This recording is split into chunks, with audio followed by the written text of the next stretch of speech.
ये सीमेंट को लेकर के तो बहुत सारे लोग धरना दे रहे थे, आम आदमी, लेकिन बड़े बड़े लोग, माननीय लोग बोल नहीं रहे थे। आप क्यों बोल रहे हैं? हम इसलिए बोल रहे हैं कि आम समस्या है। मैं जनता से जुड़ा हुआ हूँ, सरकार में हूँ, सरकार को आकृष्ट कराऊंगा। आखिर वो पैसा कहाँ जा रहा है? उसमें अधिकार वहाँ पॉल्यूशन का मार, जाम का मार, भूगर्भीय जल का दोहन का स्थानीय लोग वहाँ झेल रहे हैं। 554 करोड़ का सौगात दिए, जिसमें ये है मेडिकल कॉलेज है। अभी 1 करोड़ युवाओं को रोजगार और नौकरी देने की भी बात है कि मैं काम करने पर भरोसा करता हूँ, विकास करता हूँ। तो जो भ्रष्टाचार में लिप्त हो, जिनको झूठ बोलने की राजनीति करनी हो, जो वो इस बार क्या किए, वो उसी का परिणाम हुआ कि पार्टी ने उनको 6 साल के लिए बाहर निकाल दिया। अब हर कपड़ा बनेगा चमचमाता डिप क्लीन के साथ।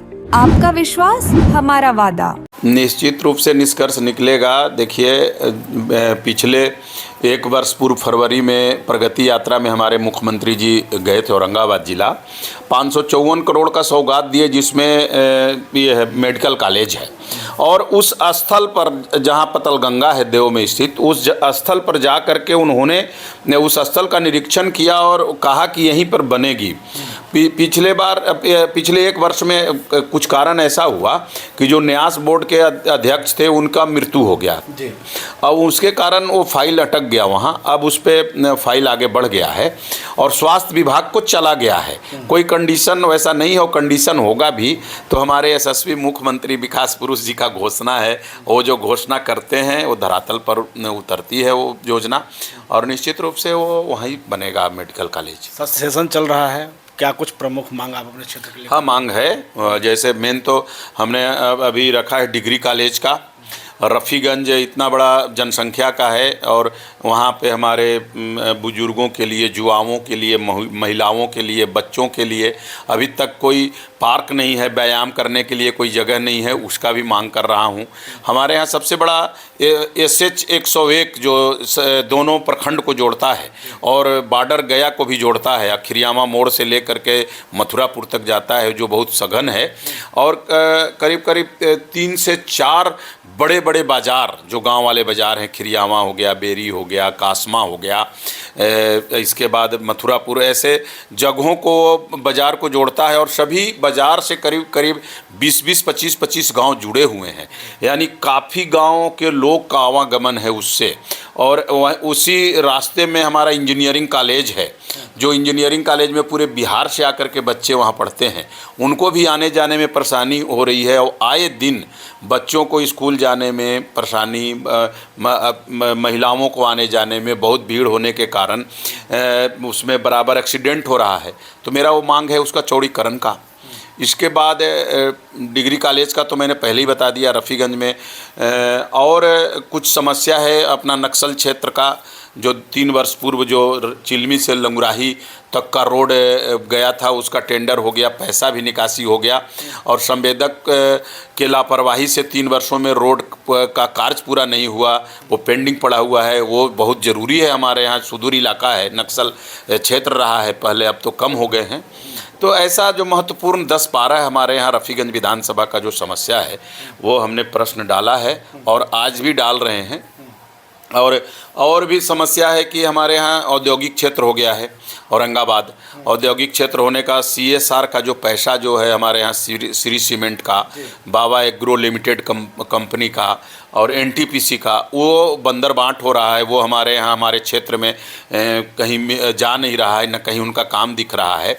और सबसे बड़ा है कि जल स्तर जो है हमारा रफ़ीगंज विधानसभा उस श्री सीमेंट फैक्ट्री से 15 किलोमीटर दूरी पे है।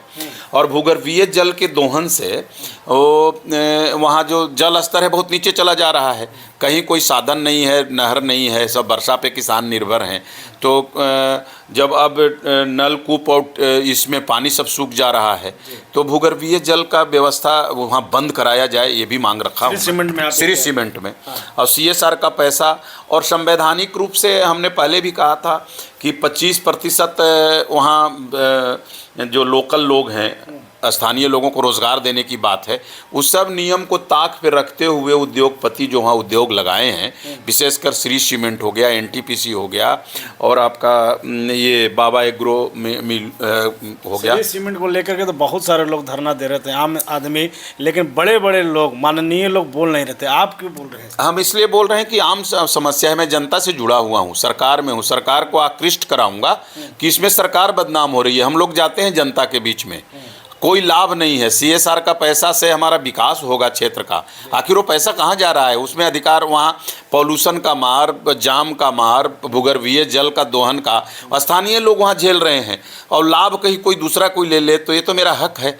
तो मैं अपने विकास पुरुष नीतीश कुमार जी को ध्यान आकृष्ट कराऊंगा, एनडीए की सरकार को ध्यान आकृष्ट कराऊंगा कि ये सीएसआर का पैसा जो हमारी हिस्सेदारी है रफ़ीगंज विधानसभा में मिलनी चाहिए हमको, और वहाँ के हमारे स्थानीय अभी 1 करोड़ युवाओं को रोज़गार और नौकरी देने की भी बात है, तो वो भी उस कड़ी को भी जोड़ता है कि वहाँ रोज़गार मिलना चाहिए। सब बाहरी लोग आकर के काम कर रहे हैं, हमारे लोग बेरोज़गार बाहर दिल्ली, बम्बे, कलकत्ता काम करने जा रहे हैं, तो ये मांग रखा हूँ मैं।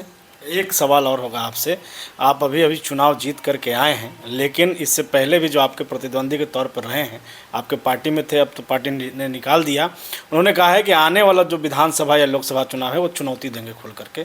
लग रहा है आपको चुनौती है वो? देखिए, मैं पहले भी बताया था कि हमारा कोई चुनौती नहीं है, कोई भी हमारे सामने चुनौती इसलिए नहीं है कि मैं काम करने पर भरोसा करता हूँ, विकास करता हूँ।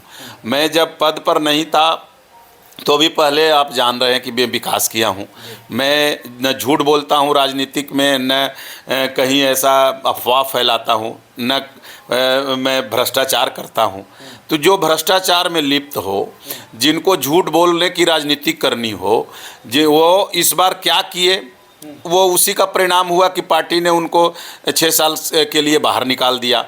वही पार्टी में रह करके जिनको वो जो पार्टी उनको 10 साल विधायक रखा, 5 साल जिला अध्यक्ष रखा और उसके साथ गद्दारी, उससे अच्छा वो चुनाव लड़ लेते तो मैं ज़्यादा वोट से जीतता।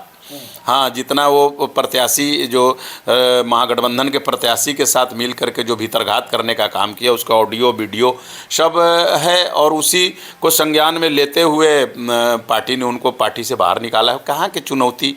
और लोकतंत्र में सबको चुनाव लड़ने का अधिकार है, स्वागत है, उनको आए चुनाव लड़ें। चलिए, बहुत धन्यवाद। तो हमारे साथ में रफ़ीगंज के विधायक प्रमोद कुमार सिंह जी थे। साफ तौर पे बजट सेशन के दौरान जनता के हितों पर जो सवाल ये करने वाले हैं उस पर भी उन्होंने खुलकर बोला, और साथ में जो बिहार में अपराध को लेकर के और यूजीसी को लेकर के जो बातें निकल कर आ रही थी उस पर भी उन्होंने खुल कर के अपनी राय रखा। लगातार हमारे साथ बने रहिए, देखते रहिए बुलेटिन न्यूज़ टीवी।